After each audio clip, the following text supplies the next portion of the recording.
নমস্কার বন্ধুরা, কেমন আছো? আমি প্রিয়াঙ্কা। আমার চ্যানেল রমা কিচেনে তোমাদের অনেক অনেক স্বাগত। বলেছিলাম আজকে নতুন একটা আইটেম নিয়ে চলে আসবো। এখন শীত পড়েছে, নতুন ফুলকপি, তার জন্য আজকে আমি করে দেখাবো ফুলকপি দিয়ে বাসন্তী ফুলকপি। তা বাসন্তী ফুলকপি করে বাসন্তী মানে এখানে চাল নিয়ে নিয়েছি, এই গোবিন্দভোগ চাল নিয়ে নিয়েছি, বাদাম নিয়ে নিয়েছি, আদা 4 কোয়া রসুন, আলু, টমেটো, এখানে বাসন্তী চালটা কিন্তু ভিজিয়ে রেখেছি, আর ফুলকপি নিয়ে নিয়েছি, কাঁচা লঙ্কা, টমেটো আর আলু নিয়ে নিয়েছি। তাহলে চলো দেখে নিই রেসিপিটা। তা সবার ফার্স্টে আমি মিক্সি জারের মধ্যে নিয়ে নিয়েছি, ওর মধ্যে আদা, 4 কোয়া রসুন, টমেটো, কাঁচা লঙ্কা, দেখতেই পাচ্ছ। এখানে এর মধ্যে আমি এবার অ্যাড করে দেবো জিরে, খুব সামান্য পরিমাণে এখানে আমি জিরের গুঁড়ো অ্যাড করছি। এই রান্নাটা কিন্তু অবশ্যই বাড়িতে ট্রাই করবে, দারুণ লাগে খেতে বাসন্তী ফুলকপি, অসাধারণ টেস্ট। এটা তোমার গোবিন্দভোগ চাল দিয়ে হয়, আর একবার করে দেখবে, একদম নতুন আইটেম। চলো, আমার কিন্তু মশলাটা বাটা কমপ্লিট একদম হয়ে গেছে।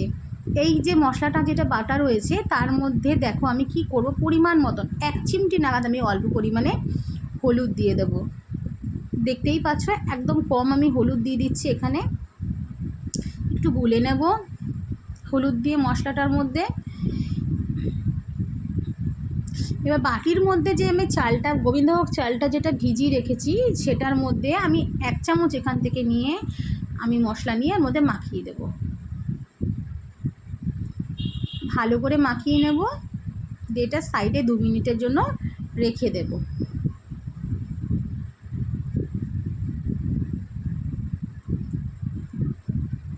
চলো রেখে দিই। এবার চলো একটা কড়া বসিয়ে নিচ্ছি।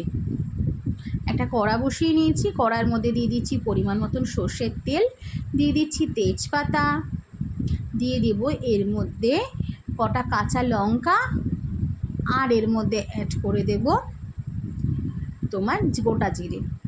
ব্যাস, আর কিচ্ছু লাগবে না। এটা ভালো করে ভাজা হয়ে গেলে, আর আমি এখানে বাদামগুলো অ্যাড করে দিয়েছি। বাদামগুলো তোমরা ভেজে তুলে রেখে পরেও অ্যাড করতে পারো, কিন্তু আমি একটু আগেই অ্যাড করে দিয়ে দিলাম, বাদামগুলো দিয়ে দিলাম। তা খুব ভালো করে আমি নেড়ে নিচ্ছি, ভালো করে বাদামটার সঙ্গে কাঁচা লঙ্কা, তেজপাতা সব কিছু ভালো করে ভেজে নিচ্ছি। ভাজা হয়ে গেলে আমি এর মধ্যে ফুলকপি দিয়ে দেব।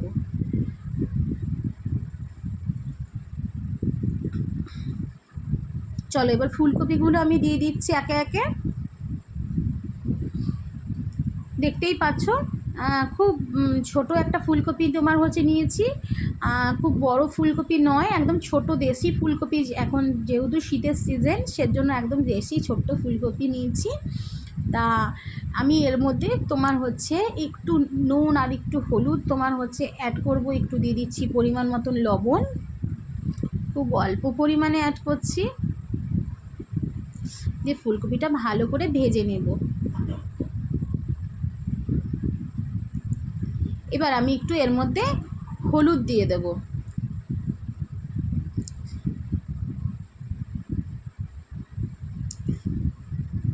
দিয়ে ভালো করে ফুলকপিটাকে ভেজে নেব। এবার এর মধ্যে দিয়ে দেব আলু, ছোট ছোট করে আমি আলু কেটে নিয়েছি। তোমরা আলু দিতেও পারো, নাও দিতে পারো, কিন্তু আলু দিলে একটু মাখা মাখা হয় আর খেতে কিন্তু টেস্ট হয়, ওর জন্য আমি একটুখানি আলু অ্যাড করেছি। এখানে আমি 2টো আলু নিয়েছি, আমার যতটা কপি ততটা আমি আলু নিয়েছি মাপ করে। তা আমি চলো আমার খুব ভালো করে আলু আর ফুলকপিটা আমি ভেজে নিচ্ছি। একটু 2 মিনিটের জন্য ঢাকা দিয়ে রাখছি, যাতে তাড়াতাড়ি সেদ্ধ হয়ে যায়। চলো দেখি 2 মিনিট হয়ে গেছে। দেখতেই পাচ্ছ বন্ধুরা, আমার কিন্তু অনেকটাই হয়ে গেছে। আর চলো একবার তোমাদেরকে দেখিয়ে দিই। দেখো, হ্যাঁ দেখো আলুটা কি সুন্দর, আর কপিটা সেদ্ধ হয়ে গেছে, দেখতেই পাচ্ছ। চলো এবার আলু আর ফুলকপিটা আমরা নামিয়ে নিই। দেখো, যেই আলু ফুলকপি নামানোর পরে যেইটুকু তেল আছে, ওইটুকু তেলের মধ্যে আমি মশলাটা দিয়ে দেব। তা মশলাটা আমি পুরো অ্যাড করে দিচ্ছি, খুব ভালো করে কষিয়ে নেব। যতক্ষণ না তেল ছেড়ে আসছে ততক্ষণ আমাদেরকে কষাতে হবে।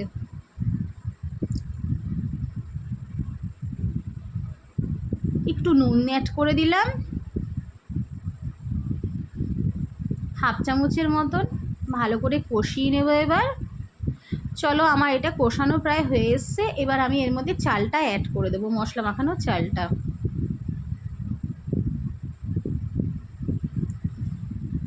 এবার ভালো করে কষিয়ে নেব। বাড়িতে অবশ্যই ট্রাই করে দেখো, নিরামিষের দিন এরকম আইটেম থাকলে কিন্তু দুপুরের খাবারটা কিন্তু জমে যাবে। আর সত্যি কথা বলতে আমরা তো ফুলকপির রোস্ট, ফুলকপির ঝোল বা ফুলকপির পকোড়া বা ফুলকপির কারি অনেক রকম খেয়েছি। একদম নতুনত্ব আইটেম বন্ধুরা, এরকম করে করে খেয়ে দেখো। আশা করি তোমরা এরকম করে খেলে তোমাদের ভালোই লাগবে। দেখতেই পাচ্ছ আমার কিন্তু চালটা এখানে ভালো করে সমেত মশলাটা কষানো হয়ে গেছে। একদমই ভালো করে কষিয়ে ফেলেছি এখানে আমি।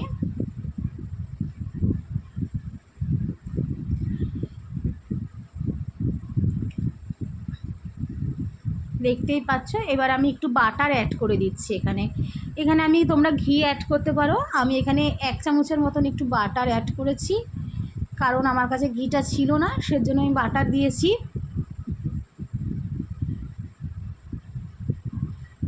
এবার আমি ফুলকপি আর আলুটা এর মধ্যে দিয়ে দেব, দিয়ে কষে নেব।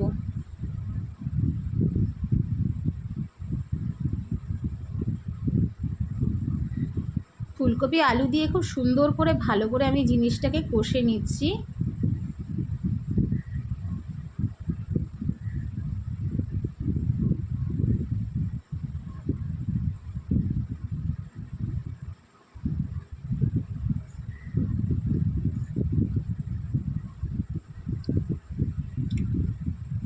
এবার আমি একটু জল দিয়ে দেব।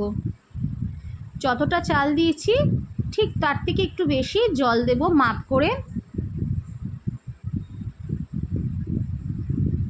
এটা আমি 5 থেকে 6 মিনিটের জন্য ঢাকা দিয়ে দেব। আঁচটা কিন্তু কম রাখতে হবে।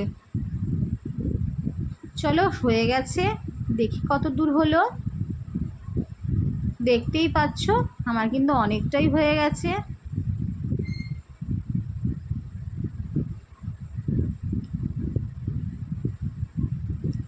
কেমন লাগলো আজকে আমার এই তোমার ফুলকপির এই রেসিপিটা? বাসন্তী ফুলকপি একবার ট্রাই করে দেখো বন্ধুরা, ভীষণ ভালো লাগবে। তোমরা যদি মনে করো যে এর মধ্যে আলু অ্যাড করবে না, শুধু ফুলকপি দিয়ে করতে পারো, সেটাও ভালো লাগবে। চলো আমার কিন্তু অনেকটাই হয়ে গেছে। এবার এর মধ্যে গরম মশলা আমি সানরাইজের অ্যাড করে দিচ্ছি, প্লেন যে গরম মশলা সানরাইজের ওইটা। একটুখানি ভালো করে নাড়িয়ে নিচ্ছি, আর একটুখানি 2 মিনিটের জন্য ঢাকা দিয়ে দিচ্ছি। চলো 2 মিনিট হয়ে গেছে, খুলে দেখি। দেখো আমার কিন্তু একদম হয়ে গেছে। এবার কিন্তু আমি এটাকে নেড়ে নামিয়ে নেব। দেখতেই পাচ্ছ একদম শুকনো শুকনো হয়ে গেছে।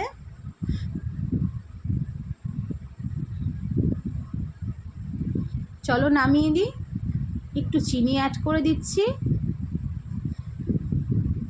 চিনিটা তোমরা প্রথমের দিকেও দিতে পারতে, যখন গরম মশলা দিয়েছি তখনও তোমরা দিতে পারো।